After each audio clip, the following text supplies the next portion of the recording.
Hello everybody, this is Joseph Land, and thank you for joining me on my Ask Joseph Land series today. And if you don't mind, if you would go down to the bottom and hit subscribe and the notification bell so that you're notified when we put out one of these productions, and that you can share it with your friends and loved ones. We'd really appreciate it. We're trying to get our message out across the world, and we're having great success thanks to people like you. And so I want to ask you some questions today later.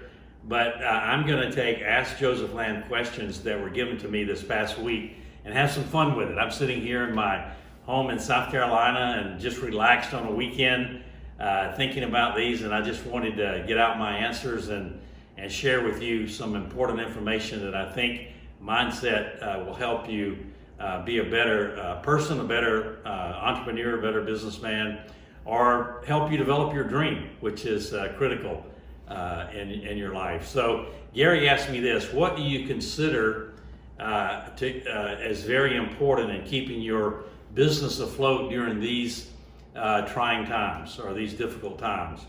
And I think the number one thing is a really strong sales and marketing program. You know, you can have a great accounting department, you can have a beautiful office, you can have all these things, but if you don't have a strong sales and marketing program, you're not going to be able to create the business as quickly as you want to create it. And you won't survive in these times without creating the right business plan and without having the right marketing plan. So the thing that I would say, Gary, is simply this: one, to have a great plan; two, to be well capitalized; and three, be tenacious.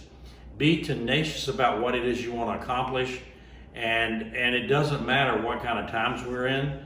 What matters is your effort, your commitment to what you've been called to do. I'll give you an example. In the early 80s, interest rates went to 22%.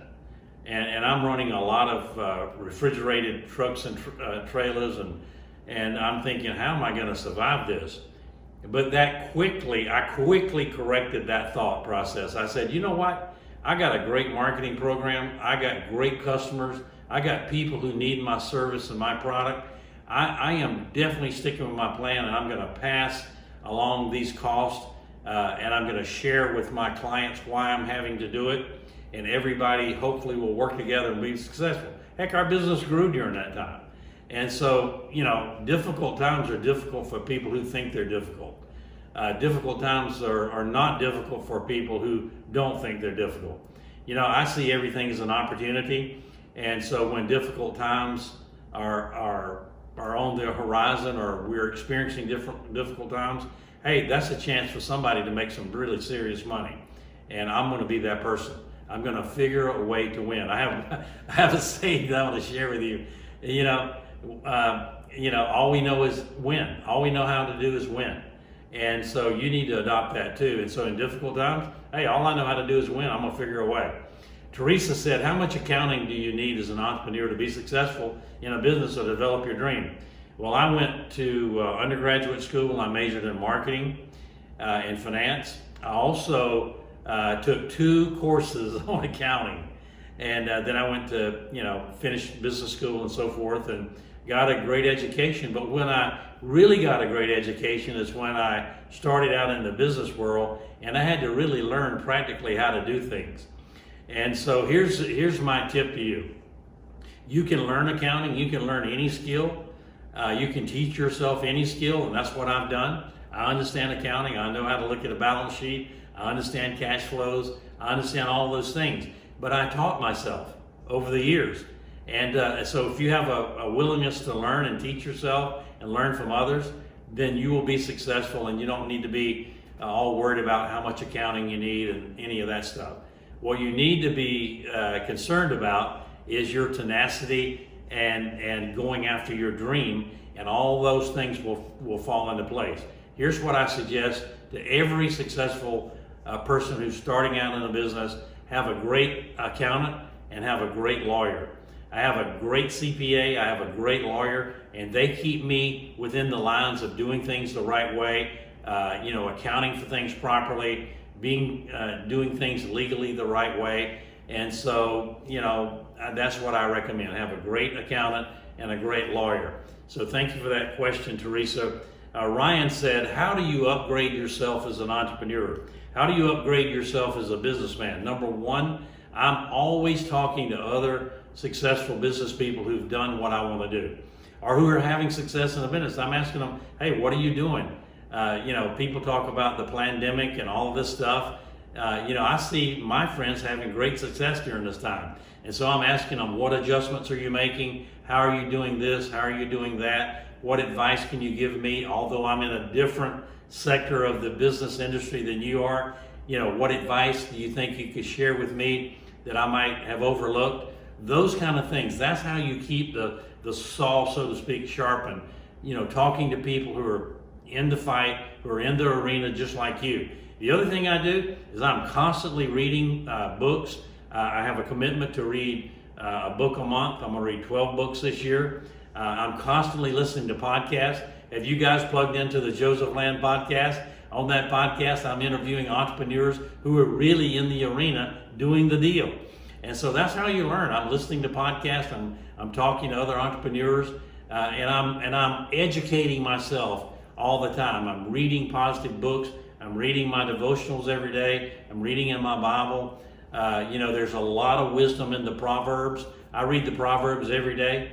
There are usually 31 days in a month. I'm going to give you a secret. There are 31 days usually in a month. There are 31 Proverbs in the Bible. I read a proverb for the corresponding day. Today's the second. I read Proverbs chapter 2. And amazing, it talks about wisdom. And so thank you for that, Ryan, about upgrading yourself daily and weekly to be successful in your life, not only your business, but in your life.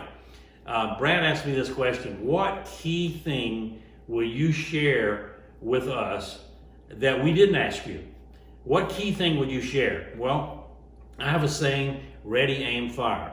And so many times I see people with good intentions who never fire. They never pull the trigger. They're always getting ready. I'm getting ready, and I'm getting ready, and I'm getting ready, and I'm still getting ready a year from now. I want to get with people who are ready, who've made a good plan, who aim at the target they're going for, and they're willing to pull the trigger to make things happen in a business or to make things happen in your life. I mean, good gracious, if you are married, look over at your wife right now and say, you know what? I got ready, I aimed, and I pulled the trigger, and I asked her to marry me. You didn't say, I'm going to get ready, and I'm going to get ready, and I'm never going to ask her. No, you ask her. And same with business. Ready, aim, fire. And nothing aggravates me more than to see people who have potential who never fire. Nothing frustrates me more than to see someone who is always making a great plan, always has good intentions, but never follows through with those intentions. They never fire. And so what I'm telling you today is, hey man, fire. It's okay. If you miss the target, we'll shoot again. But here's the thing. I want you to write this down. I have a saying: if you aim at nothing, you're going to hit it every time. If you aim at nothing, you're going to hit it every time. So get ready, prepare yourself, have a marketing plan, have a focus, have a business plan, have an accounting plan, have a cash flow plan, aim at your target, boom, pull the trigger. And you know what? You're going to tweak your plan every step of the way. One thing I don't talk about is change. I don't talk about change. You know why? Because people don't like change. You know what I talk about? I talk about making enhancements to your business. When I'm talking to a staff or a team of people, I don't talk about change. I talk about how can we enhance our business? How can we be better? People love enhancements, and people love to be brought into the process. And so get ready, aim, and fire. So thanks for joining me today. I hope you're getting ready, and you're ready to aim, and you're ready to fire at your dream, and let's make some great things happen for you and your family. So thanks for joining me today. God bless you guys.